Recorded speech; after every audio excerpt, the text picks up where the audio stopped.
Hey everyone, Sir Dux Lancelot here. Welcome to part 3 of our tutorial series. If you haven't seen the first two, make sure you go back and watch those. And if you enjoy the content, don't forget to like and subscribe. In this tutorial, we're going to discuss tile improvements, tech and civic pathing, war, game modes, and some additional considerations as well.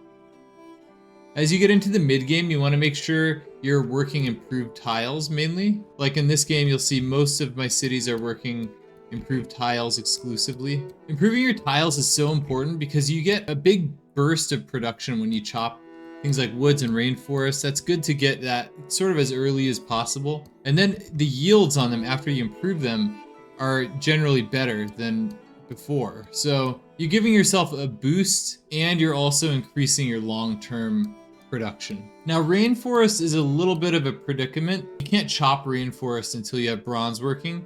And then if you'll remember in our last tutorial, we discussed district discounting. And part of that is about avoiding techs that give you districts that you don't want to build. And oftentimes, especially if you're like peacefully expanding your empire, you don't want to get that bronze working tech too early because it has the encampment district, which can kind of like bust your district discounts. So it's always kind of a question of when to get this, because you probably will have a lot of jungle in your empire. And that jungle should be chopped, going to give you food and production. And then of course you want to have those tiles improved as well. I would say definitely by the end of the classical era, you probably want to have that tech and then get those tiles chopped and improved. For woods, all you have to do to chop them is mining. There's no districts at mining, of course, so no issues with district discounting there. Those should be chopped probably even a bit earlier. And as you improve your tiles, you don't necessarily want to like improve more tiles than your population, of course. So it is possible to do too many builders too early, but it's very rare. Far more common to neglect builders and neglect improving your land. If anything, you probably want to err on the side of too many builders rather than too few. And your cities will keep growing as you progress through the game, so you're gonna want to keep getting builders out pretty consistently for most of the game. In the early game, there's a card that gives you an extra 30% production toward builders, and that's the Ilcum card here at craftsmanship. So when you make builders early in the game, you're going to want to have this card. Now if you're in monumentality and you're playing a faith civ, you may have enough faith to just buy all of your builders. You may not even have to make them. In that case, you don't want to play this card. You'd prefer to play something else. But if you are building builders, you definitely want to use this card. And then the other big builder card that comes sort of toward the mid game is the serfdom card. So this gives you an extra 2 builder actions. And one thing you can do as you're getting close to finishing feudalism and getting that card, you can put in the old Ilcum card for the 30% production boost, pre-build several builders in different cities with that card, and then you can finish them with the serfdom card and get an extra 2 charges on them, and then you'll kind of be using both cards. Feudalism is definitely a really important civic. It's probably worth rushing just for this card alone. And as your cities grow, their population is going to continue to increase, and you'll keep needing more and more builders. You'll probably have that serfdom card in for a good portion of the game. There is another card that supersedes it with public works, but that's in the industrial era. Now let's talk about tech pathing. Which overall tech path you take on the tech tree really depends a lot on your strategy. But before we discuss that, I want to mention something about the Eurekas here. So you can get these Eurekas and get a 40% discount on the tech costs. But if you're a beginner, I would recommend sort of ignoring these. It's always nice to get them, but not at the expense of your production and your build orders. So if you're a beginner, I'd focus more on that. Focus on building your cities out, getting your districts up, and then as you improve, you can sort of focus on trying to get some of these Eurekas. Unlocking your techs faster also makes your districts more costly, and if you're a beginner, you want to try to avoid that. You want to really focus on economizing. The other general note is that there's sort of a conflict between the ideal tech path for peaceful expansion and the ideal tech path for, say, defending yourself. So if you really pursue that peaceful, ideal tech path, you make yourself more vulnerable. And this risk is even higher if you have low science, like when you're pursuing a culture victory. Let's say you really want to rush to computers for that extra tourism boost. And there's also some other good culture victory things along the way. But you have lower science compared to other players. and let's say they sort of focused on getting to tanks, then you could find yourself in a really bad situation, obviously. That said, sometimes situations allow for greed, and that's kind of what makes Civ so interesting. Let's discuss peaceful expansion in general, because there's a few techs that are really going to apply to any victory that you're going for if you're pursuing a peaceful expansion strategy. You want techs that will allow you to place your districts, improve your luxuries, chop woods, and you want to delay or avoid techs that give you districts that you don't need, because that could ruin your district discounting. So let's say I'm building holy sites, I have a bunch of mining luxuries, and I'm going for a science victory, so I will need campuses pretty quickly. Then I can get astrology, I can get mining, and then eventually, and then writing after that, and get probably some discounted campuses. If I'm going for a culture victory, I'm probably not going to want writing too quickly. And then on the civic tree, obviously, I'm going to probably want to get theater squares pretty fast. And then after that, apprenticeship can be another really good one for +1 production to mines. And then they also give industrial zones, which can be a good third district in a lot of cities. And then industrialization is the other one. You get factories, those really boost your empire-wide production. You get coal power plants, those can be good as well. You unlock coal, and you get an extra +1 production to your mines. So apprenticeship and industrialization, two really good peaceful expansion techs that you're going to want pretty much regardless of victory type if you're going that peaceful route. And then if you notice something about that route is there aren't really a lot of good units along the way. There are man-at-arms at apprenticeship, but then after that you can be in the industrial era, and that can basically be probably your strongest unit. So if somebody else who went the war path and has similar science, they may have military science, they may have line infantry, and if you're caught unprepared, then that could be a disaster. But again, sometimes you can just get away with that. Like maybe your two closest neighbors, maybe you're friends with them, no problem then. And if you're going for a science victory, you're also going to want education for universities, chemistry over here in the modern era for research labs, rocketry for the Launch Earth Satellite Project, satellites for the moon landing, nanotechnology for the Mars Colony Project, smart materials that has the exoplanet expedition that's somewhere in here. It's randomly assigned in here. And then this tech is always the off-world mission tech that gives you the laser projects and speeds up that final project. If you're going for a culture victory, you're going to want printing. That's going to double your tourism from great works of writing. Flight is going to give you tourism from improvements with culture. Radio gives you the broadcast centers. And finally, computers gives you an extra 25% tourism across your empire. For diplomacy victory, there's really only one additional tech that's really useful, and that's the CSEDS tech. This is the future era tech, and it gives you 1 diplomatic victory point. Now for religious victory, the tech tree is not really relevant except for astrology pretty much, which gives you the holy sites. And that's sort of a big reason why I don't really like religious victory. There just isn't a progression.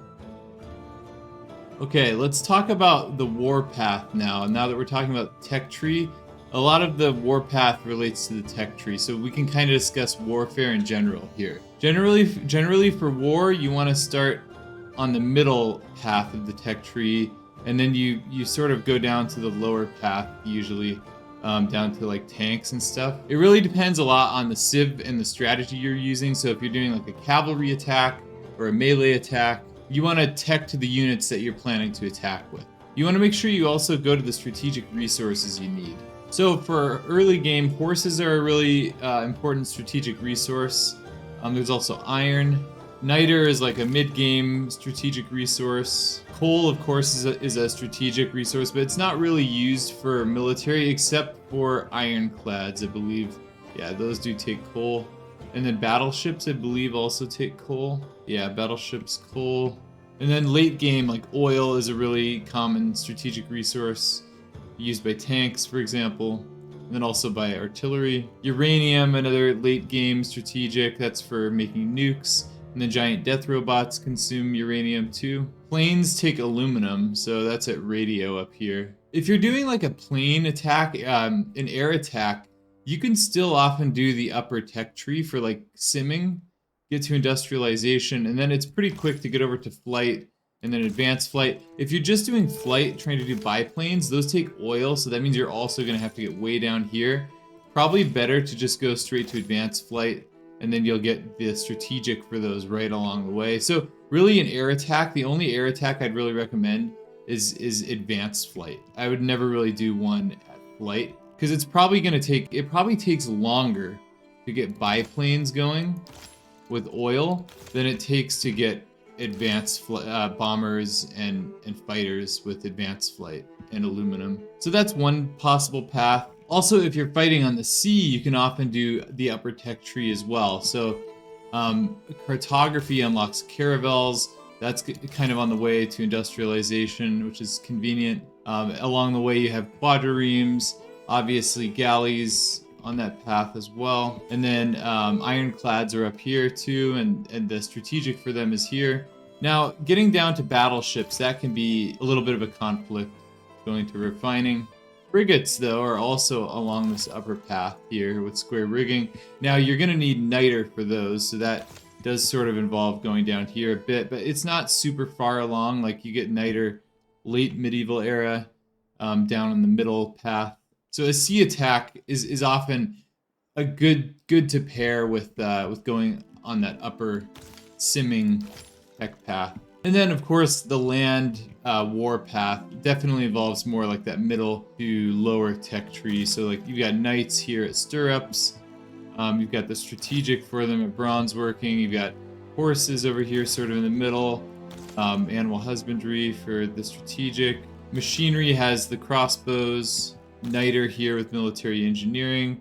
Coursers for coursers with castles. Printing, that's an important tech that's going to give you +3 combat strength for diplomatic visibility. Gunpowder has musketmen, bombards with metal casting. You can kind of see it's all along the middle or lower tech path. Field cannons and cuirassiers. Got cavalry and line infantry down here. Oils down here. Artillery pretty low on this path. Tanks. Tanks are a good unit to rush.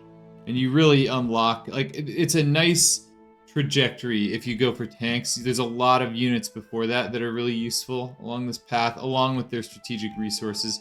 So that's a really popular path to follow. You've got some late game stuff here with helicopters, machine guns up here. Rocket artillery can be really strong. You've got like jet bombers really late here, nuclear submarines here, and of course giant death robots. Those are kind of actually along the upper, a little bit more of the upper tech path, but you have to go pretty low as well too to get giant death robots. Okay, let's discuss support units a little bit too, because those can be important as well. You've got like battering rams at masonry, but I'd probably recommend ignoring those, and then also siege towers. Siege towers are at machinery. You can probably ignore those and instead get siege units like catapults and trebuchet. Those will knock down the walls better than a battering ram or a siege tower. The other thing about battering rams and siege towers is that they only work with melee units. So those are really slow, and you have to hit the city with those units to hit the walls down, and they're going to take damage. They're going to be retaliated against. It's going to be pretty tough. Whereas with catapults and trebuchet, you can go in with cavalry, which are much faster. They don't have to really do any damage to the city themselves. They can just sort of wait for the siege units to hit it down. And then you can take the city with those cavalry, for example. And then medics are at sanitation, but I'd probably ignore those too. That's like really sort of up along the upper tech path. And then there's anti-air guns later in the game for like defending against air attacks, but I would ignore those too. If you're like on the offensive and you're going for a domination victory, you're probably not going to have to worry about any like air defense. Then there's also military engineers. Now, unfortunately, in the unmodded game, when you make roads with them, you use up their charges. The Better Balanced Game mod changes that. So I wouldn't really use these for making roads. It's just too costly to have to make a bunch of them just to make a road. But when you reach railroads at steam power, that's when you can make the railroads without consuming charges. So if you're that far along, I would basically just ignore military engineers until that point. But combustion has supply convoys. Those are really good. Increases healing for adjacent units, gives 1 bonus movement if the move is started adjacent to the convoy. That's a really good support unit. And then flight has observation balloons, which give +1 range to siege units within 1 hex. I would still recommend getting the siege unit first and then maybe going for that. I wouldn't maybe rush this, but after you get those siege units going, like those artillery, then yeah, you can get some observation balloons. And then much later, drones give you an extra +5 bombard strength on top of that extra range. So that means you can hit, when you have drones and observation balloons, you can hit cities 3 tiles away, and those cities can't retaliate on those siege units. Now, a couple other things you're going to want if you're going to war. These don't really relate to the tech tree, but I'll just kind of fit these in here since we're talking about war in general. You'll probably want a great general. A great general is going to give you +5 combat strength. Now, they only apply to units from certain eras, and you may have to project really hard to get a relevant general, for example. But a general is definitely helpful. They also give an extra movement to adjacent to units within 2 tiles. And then finally, one thing that's often neglected is a spy. So if you're going to war with another civ, get a spy, have it do the listening post mission, and you'll want to assign that to a city in the back. You want to keep that spy active as long as possible in the war. When you conquer a city with your spy in it, the spy leaves. So you want that spy to be in the furthest city back possible so that he stays in that city as long as possible for the war. And then when you have that spy do the listening post mission, it's going to give you an extra level of diplomatic visibility, and that gives you an extra +3 combat strength. Now, if that spy has 2 promotions on it, it's doubled. So instead of +3, it's a +6 combat strength ability, and that really adds up. There's some strategies for getting a double promoted spy. You can, for example, slot Victor into a city and give Victor this promotion in Brazier. Have him finish that spy. It's going to start with a free promotion there. So this ability applies not just to military units, but all the units that come out, including spies. So you can get a promotion that way. And then you can, for example, finish Terracotta Army. Terracotta Army gives all current units a promotion level, including spies. So, for example, you can get that spy out of Victor's city, give him a promotion, and then maybe chop out Terracotta Army in the next few turns, give him an additional promotion. Now, make sure that you finish Terracotta Army before the spy is in transit. When the spy is traveling to another city, he's going to miss that promotion. He kind of disappears temporarily. But that's how you can get a double promoted spy. This is something I often do in domination games. And then you would assign it for that listening post mission, +6 combat strength. It's a huge, huge boost. Now, let's talk the Civic tree a little bit with warfare. Obviously, the Civic tree gives governor promotions, governments as well. Some of those are important for war, as we've discussed. There's Grandmaster's Chapel. That's the tier 2 government building. Allows you to buy land units with faith. You can unlock this after getting your tier 2 government. There's also Theocracy, which allows you to buy units for a discount, including with that Grandmaster's Chapel. But really, I would say the big boost on the Civic tree for warfare overall comes at fascism, totalitarianism, +5 combat strength, war weariness reduced. Can be a good government, give you a little extra boost. And now let's discuss overall civic pathing, not just related to warfare, but just civic path in general. I would say it's probably less consequential after you get past the early civics. The pathing isn't quite as big of a deal because it's more of a single path. Like you can't skip, there's not so much like an upper and a lower path on the civic tree quite as much. If you're a religious civ, you're going to want to get temples here at theology. That'll be important. So you can rush that after political philosophy usually. Feudalism has that extra 2 charge builder card. Then after that, you probably want to get like your tier 2 government. So monarchy is probably a good one. If you're a religious civ, you can start with monarchy, go to theocracy. And if you're playing as a religious civ, in the run-up to feudalism, before you get feudalism, you're probably going to want to have scripture, urban planning, colonization for the 50% settler production, and then charismatic leader. Envoys are important, so this card is pretty important. And then as you approach feudalism, you probably want to save up your faith a little bit, and then faith buy a bunch of feudalism builders with the serfdom card. Let's discuss some additional considerations. So after Whistlebonkin, that's a card that you get here on the Civic tree with diplomatic service. After you get that card, you'll probably want to start switching your trade routes from domestic to foreign. This is a really good card. You'll want to play this: 2 food, 2 production, 2 trade routes to an ally's cities. And then also just a general note that the first 2 golden ages are really crucial. If you miss those, the game's going to be severely hindered. Without monumentality, it'll just be a much slower game. And then when you're in monumentality, you want to try to faith buy builders and then chop settlers. The builder card is only 30% production boost, while the settler card is 50%. So ideally you want to put that production, you want to play this card and then just faith buy those builders and then chop with this card, rather than faith buying the settlers and building the builders. Okay, now let's talk game modes. There are a lot of potential game modes. I haven't even tried all of them, honestly. They can really alter the game significantly. I'm not going to go into too much detail on game modes, but I'll mention a few things about them. Secret Society promotions unlock as the game progresses, so that first promotion you get by meeting whatever quests is required to get into their society, but that second promotion doesn't kick in until the start of the medieval era, and the third promotion doesn't kick in until the start of the industrial era, and that's pretty late. So it's really the first 2 promotions that are the most relevant. Let's talk about the Void Singers promotion. So that first promotion gives you a monument that also gives faith. That's really nice. You can use that faith to fuel your monumentality. The second promotion is even better. This is the real game breaker. Cities earn gold, science, and culture equal to 20% of their faith output. That's really crazy. So in this game that I'm playing right now, I've got 200 faith per turn. 20% of that is 40. So I get 40 science, 40 culture, and 40 gold.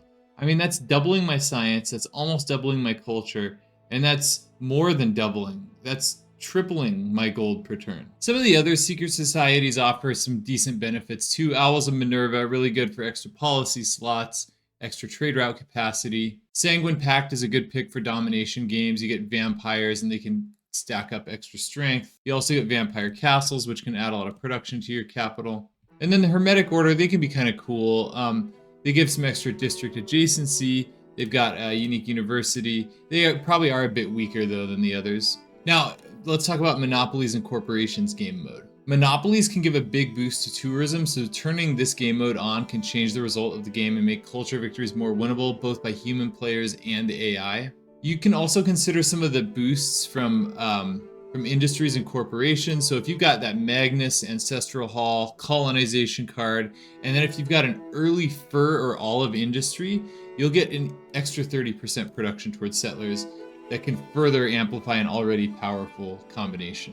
There are some other unique like industries and corporations that can help war and other things as well. Heroes and Legends mode, that can be a real game changer as well. Most of the heroes are war-based, but there's also Hercules, Himiko, and Sinbad. Those are very strong. Now, I'm sure I've left out some great strategies with game mode, so feel free to comment below and share your own. And that wraps up our mid-game tutorial. Thanks for watching, and I hope it was helpful.